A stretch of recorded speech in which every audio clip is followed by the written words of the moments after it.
we are going to talk about why I think Monarque is an S tier weapon on console. And I'm going to go into details. I'm going to show you guys some tips on how I like to use it, what I like to combine it with, which exotics and so on, why I feel it is extremely unique on console, and what it brings to the table. It's just a beast. So I'm going to tell you how this weapon can be a very strong tool in order to beat very highly ranked teams and players. And trust me, we've done it more than enough.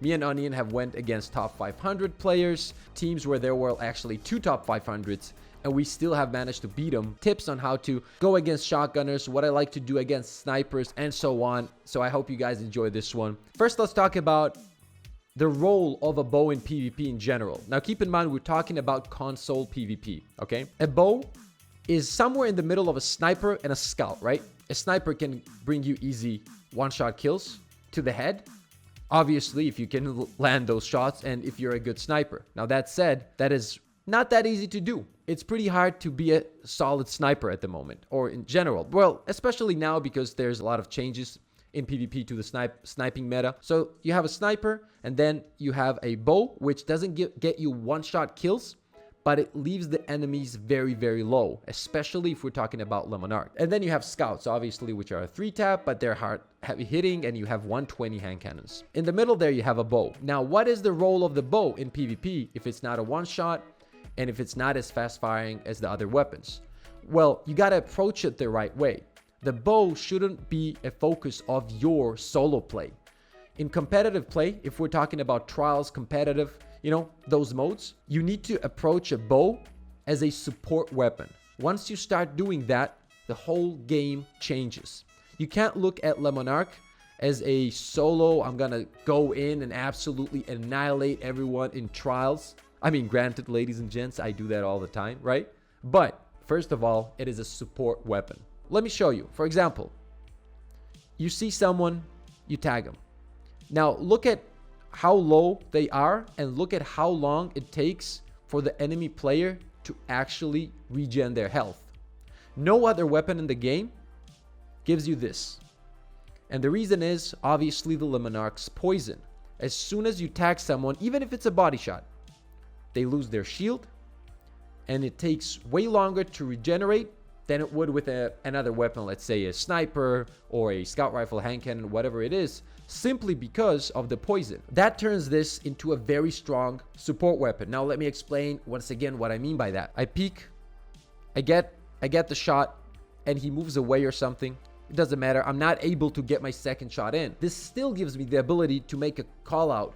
And if you have an aggressive teammate, it is just so easy for someone to run in and get the cleanup kill. It's just super easy. The situations that Monarque creates for your team to get those easy cleanup kills is literally unmatched. And trust me, as soon as Arbalist gets nerfed, it's only gonna get better.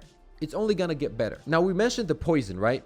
And that is one of the biggest reasons why I will always pick this bow over any other bow in the game. It's just better. If we're talking about trials and competitive, there's literally no reason to pick another bow. There just isn't.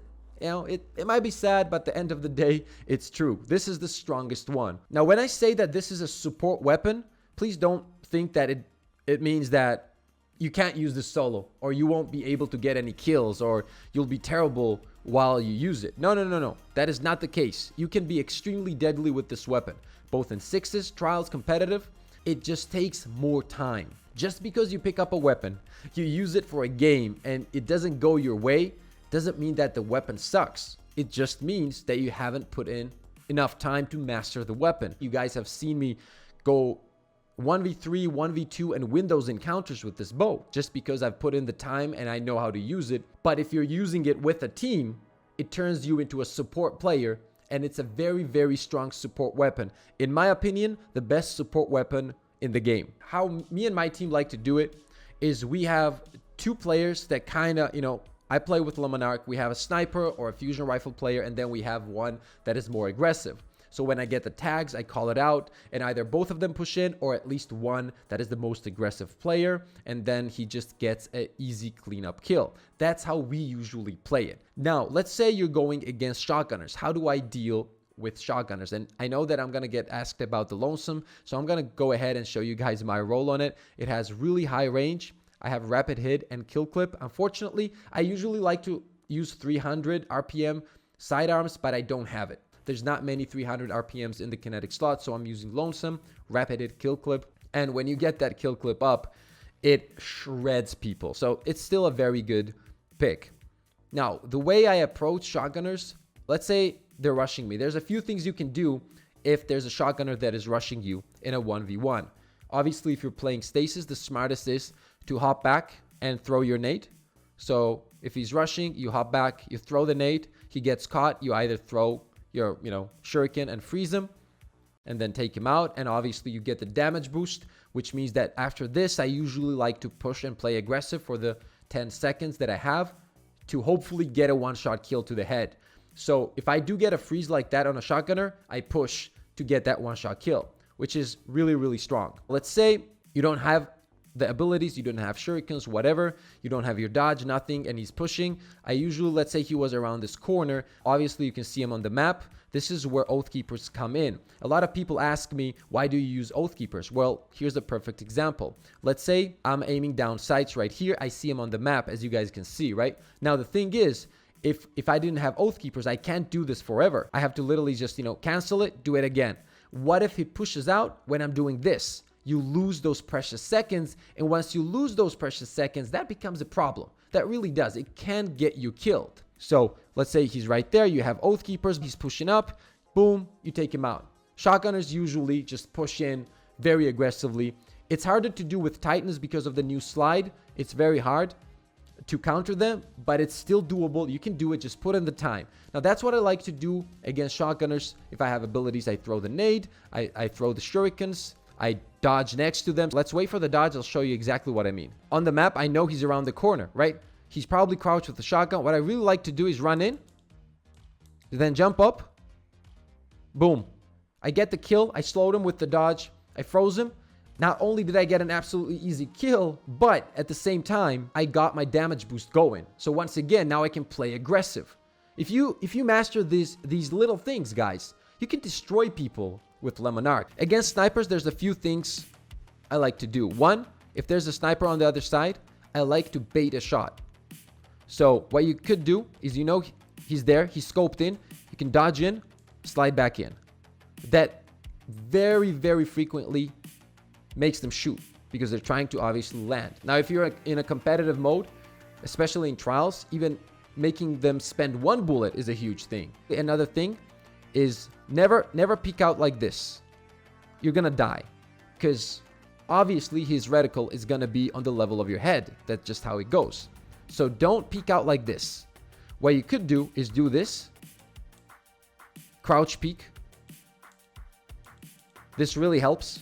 Most of the time they miss unless they're a very good sniper. And obviously you need to time it though. You can't do this.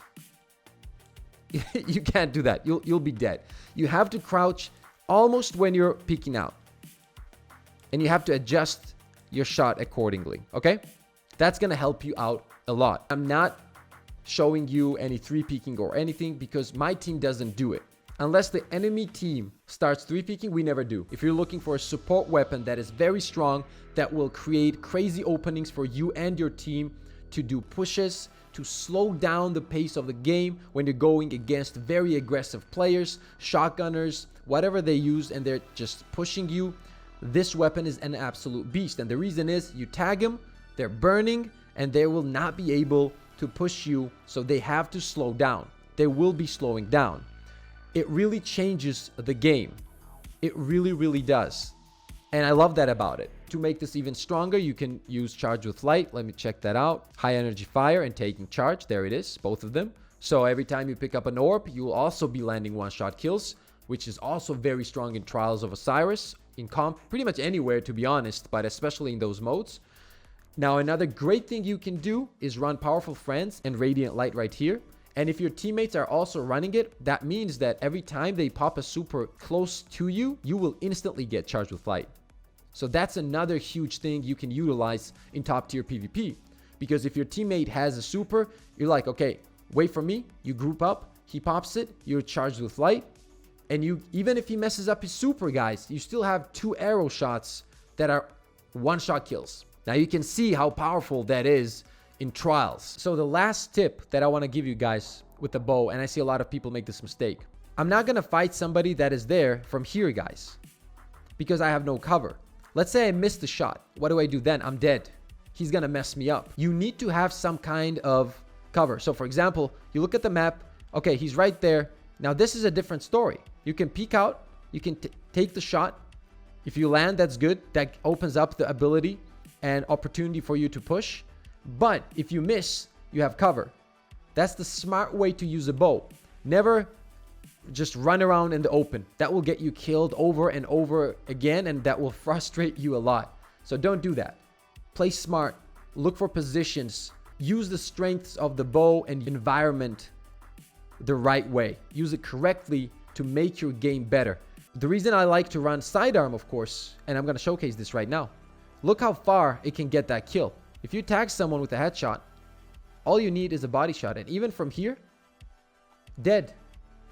And for a sidearm, this is a lot of range. This is a lot of range. And in the current meta, just because how fast the movement is and how close up most of the fights are, this is perfect. There are no like super long range maps in Destiny 2 at the moment. So most of the encounters are close to mid range. That's why I like sidearms. It gives me the ability to get those kills even at this distance right here. Boom. Right? And even if it's 30 damage, still a kill. So for me, it's more than enough. And then obviously I have kill clips, so I melt people. We need to do the battle dance. I feel like doing the battle dance right now. There's a lot of new people that haven't even seen the battle dance. So they need to see it. They need to see it. Let's get to it.